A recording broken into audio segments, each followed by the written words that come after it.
మీకు తెలుసా, మన దేశంలో ప్రతి సంవత్సరం 6 కోట్ల మంది, అవును 6 కోట్ల మంది కేవలం హాస్పిటల్ బిల్లులు కట్టలేక ఆస్తులు అమ్ముకొని రోడ్డున పడుతున్నారు. జోబులో 100 నోటు ఉండే సామాన్యుడికి లక్షల్లో జబ్బు వస్తే, అంత డబ్బు లేక తన కళ్ళ ముందు తనకు కావాల్సిన వాళ్ళు చనిపోతారని తెలిసినా కూడా ఇంటికి తీసుకెళ్లాల్సిన దౌర్భాగ్యం ఆ సామాన్యుడికి.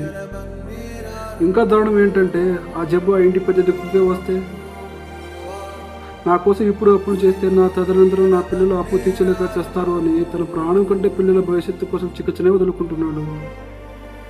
మనలో 70 కోట్ల మందికి ఎలాంటి ఇన్సూరెన్స్ లేదు. గవర్నమెంట్ మనల్ని పట్టించుకోదు. ప్రైవేట్ వైద్యాన్ని మనం కొనుక్కోలేము.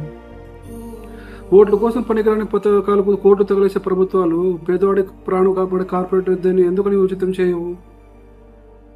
మనం సామాన్యులం కాదు, ఈ సిస్టంలో ఇరుక్కుపోయిన బాధితులం. చివరగా ఒక నిజం, ఇక్కడ మనుషుల్ని చంపుతుంది జబ్బు కాదు, ఈ సమాజం సృష్టించిన పేదరికం.